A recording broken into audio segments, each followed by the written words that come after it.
So put your hands together for Ray Snape.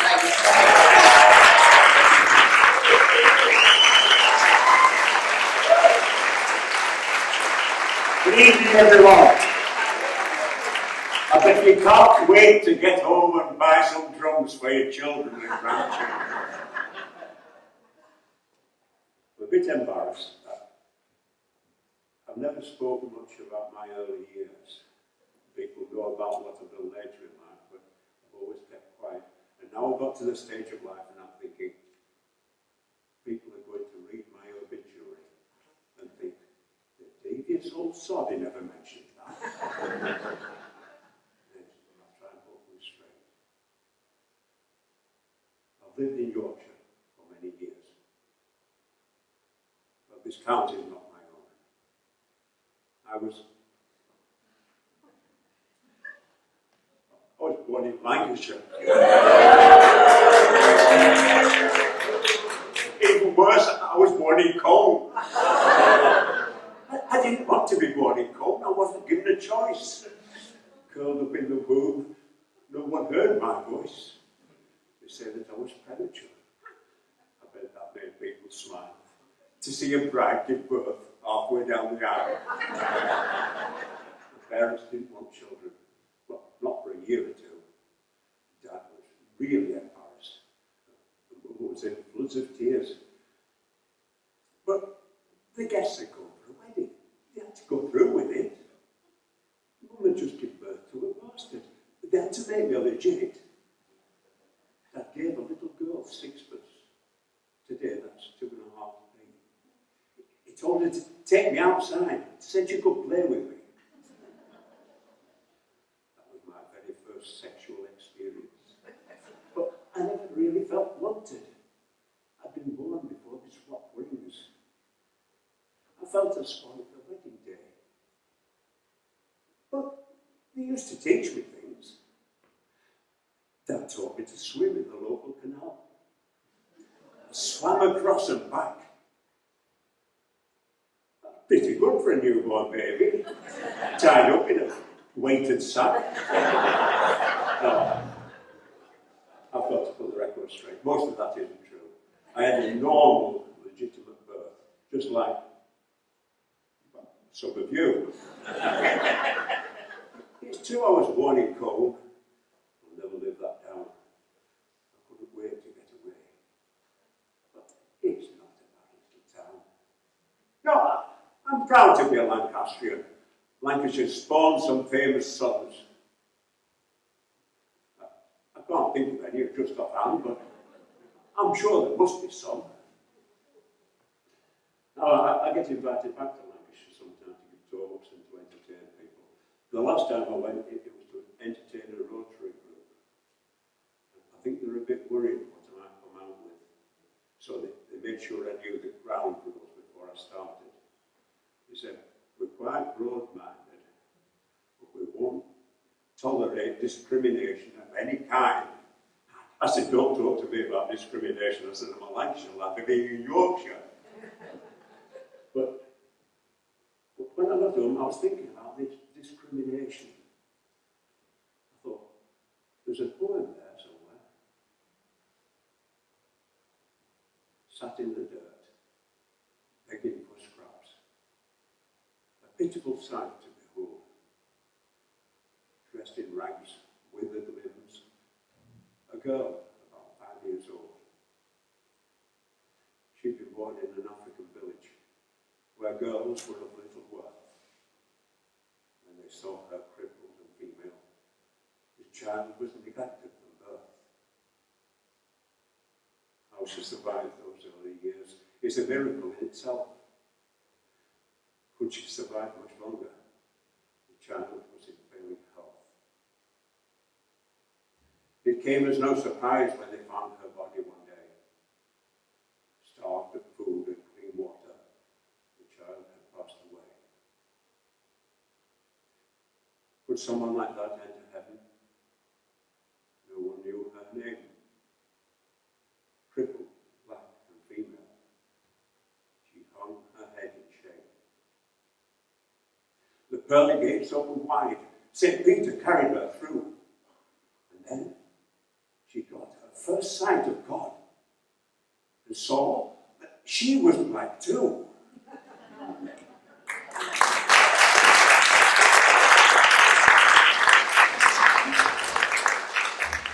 was talking about swimming earlier on. There was a swimming pool in Rome, but it was one of these indoor things, and you had to pay to go in, and you had to wear a costume. We preferred to go skinny dipping outside. We used to swim in the reservoir. We were none of us very old. We knew we weren't supposed to, the water was deep and cold. Some days we used to swim races. Other days we just swam for fun. We didn't have corsets and towels. We just dried out in the sun. One day, the girls were racing. There were two entries for the breaststroke. One of them had big boobs. The other looked like a bloke. They both dived in at the far end. They had to swim half a mile. At first they were swimming neck and neck. But they had a different style. Then the masculine one drew ahead. She was the first to finish the race. The one with the boobs came close second. But you should have seen her face. She said, "I don't like to complain. I usually try to keep calm." But we were supposed to be swimming breaststroke and she was using her arms.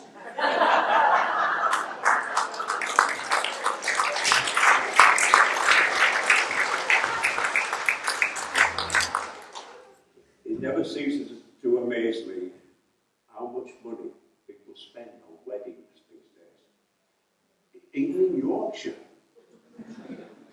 No, but when they spend so much money, particularly if they're Yorkshire people, they want value for money. They want to make sure that nothing goes wrong. They want everything to run smooth. And I was invited to a wedding, and they were having a rehearsal. It was the night before the wedding. The rehearsal had just got started when the organist did a button burp, or as some would say, it farted. It was only a minor leakage. The organ covered the sound. Unfortunately, the smell dispersed before it hit the ground. Alas, that was just the beginning. The forecast was windy weather. The organist sat with gritted teeth and buttocks squeezed together. What could have caused such flatulence? Was it too many greens? Yeah. It was all the cabbage and sprouts, plus 2 tins of baked beans. The pressure built up, and suddenly, with a noise like rasping thunder, the cheap surgeon bomb was blown apart and his trousers ripped asunder. The choir went down like ninepins. They writhed upon the floor. The cat crept out of the crypt, cracked, then fled towards the door. The blast blew out the candles and caused the sticks to tarnish. Then it swirled around the pews and stripped off all the varnish. The smell got into the flowers and caused the blooms to wilt. And other things were wilting. The bridegroom wore a kilt. The bats fell down from the belfry and tangled in people's hair. The vicar went bright purple and gazed round in despair. He regained his composure and struck a dignified pose. Then he said, "Bloody hell," as the horrible smell got right up his parson's nose. Next morning, all was quiet. The sun was shining bright. The church hall was back to normal. Deodorized through the night. The vicar gave them a pep talk. He tried to be firm and kind. Forget what happened yesterday. Leave those thoughts behind. Look towards the future. Don't dwell upon the backside. The organist looked uncomfortable with a cork stuck up his backside. The bridegroom stood at the altar, the best man by his side. The organist flexed his fingers and played "Here Comes the Bride." The bride was looking radiant. She blushed beneath her veil. Then a warning shout, and the cork shot out. But that's another tale.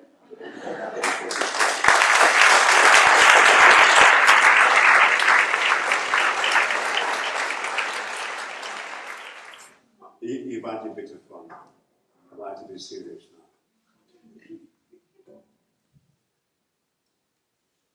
A teenage girl lay injured in a quiet country lane.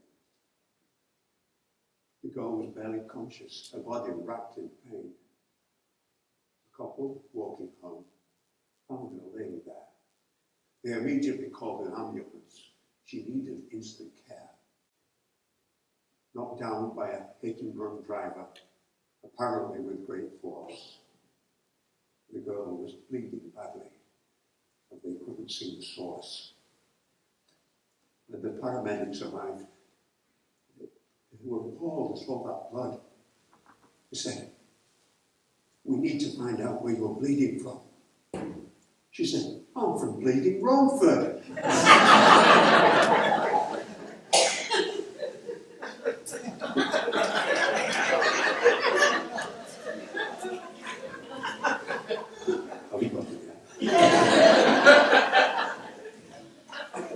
Last year we had the Tour de France start in Yorkshire, as you probably know, and it passed less than a mile from here at Freshfield.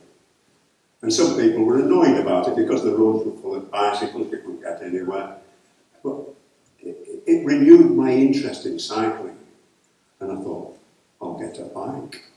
And I didn't want one of these sit-up pegs. I wanted something to suit my, well, I feel young anyway, even if I don't look it. But I got a state-of-the-art racer. And when my mate saw it, I thought, oh, sarcasm?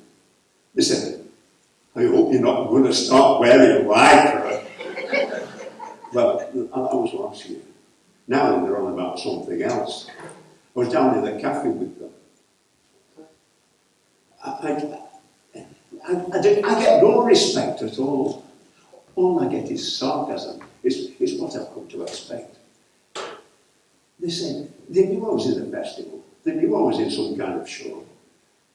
"What are you doing this year?" they wanted to know. Well, I wasn't going to tell them. I wasn't going to let people know in advance. Well, they started trying to guess, and then one said, "I bet he's going to dance." Well, they told me, "Don't wear ballet tights," and they laughed with tears in their eyes. I just sat there seething. That was to be my surprise. They said, "Don't wear ballet tights. Your legs look shocking." They said, "The tights will enhance your varicose veins. You better wear surgical stockings." And then one said, "You better wear ballet shoes, then you can dance on your toes." My mate said, "He's only got wellies. He'll have to make do with those." Then another said, "In your ballet tights, I was wondering whether you have a little pouch to keep all your bits together." Well, the woman having her breakfast, she choked on her scrambled eggs, and then she started laughing so much the tears were streaming down her legs. Now, I've had to scrap the idea. It made me a bit quite sad. The tights were revealing an unsightly bulge where I wore my incontinence pad. But they're always the same, sarcasm. But I've just got now, I don't tell them anything. If I'm doing anything, I just don't tell them because I know they'll ridicule me. I didn't tell them when I was going for an audition. Yeah, I went for an audition. Britain's Got Talent. Good God. I stood there in the wings. I asked myself, why? What for? I could do without this hassle. I'm old. I'm 84. The theatre was full of people waiting in anticipation. I stepped onto that stage with a feeling of trepidation. I saw the judges sitting there. They asked my name and my age. They questioned why an old man wanted to be on the stage. I started my audition piece. And Simon shouted, "Wait!" He said, "I don't mean to be unkind, but you're past your sell-by date." He said, "You're too old-fashioned." He said, "I think we've lost the plot. We want something new. We want something hot." He thought he'd put me off. He thought I would walk away. But that was my big moment. I was there to stay. I said, "I may be old, but that's no reason to scoff. Simon, fasten your seatbelt, because we're about to take off." Then I changed my style and I started rapping and moving and grooving and finger snapping. I started to dance around that stage. I moved like someone half my age. As I danced, I was speaking rhyme. The words poured out in double quick time. My feet were hardly touching the floor. And I did the passadoble like a matador. I started to strut. I started to swing. I was Grassington's answer to Mick Jagger. Just like Mick, I pounded my lips. And I felt sexier. Wiggled my hips. I never knew I could move like this. David Walliams blew me a kiss.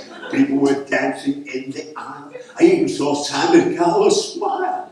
Amanda Holder was having fits. The jaw dropped open when I did the splits. I lifted my feet. I was in a trance. I found myself doing a river dance. I would if I grew. Then I caught sight of Charles Call. If I was young and handsome, we would rock and roll. But I kept on dancing and I kept on talking. Then I changed tempo and I started moonwalking. Right? I wanted to show them I was no has-been. I wanted to strut my stuff before the Queen. Everyone rose, a standing ovation.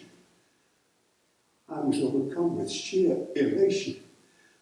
I heard them shout more. I heard them scream. And then I woke up. It was just a dream.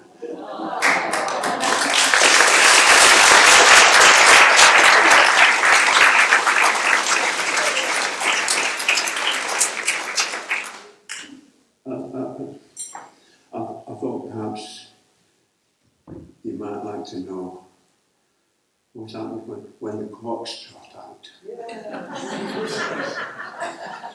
When the organist felt the pressure build, he remembered the night before.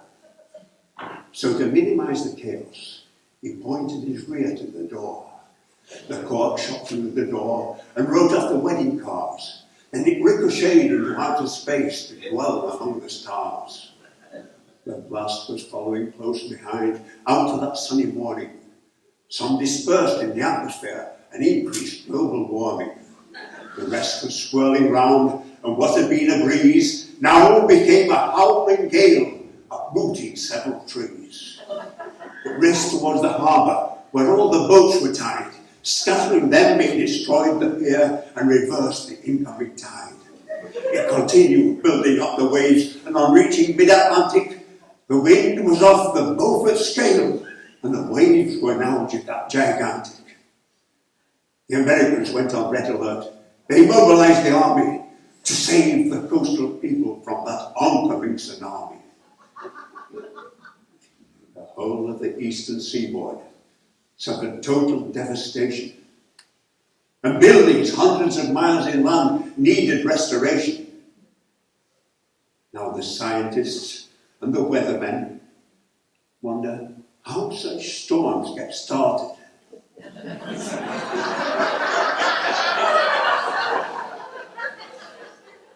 We know that in some far-off land, somebody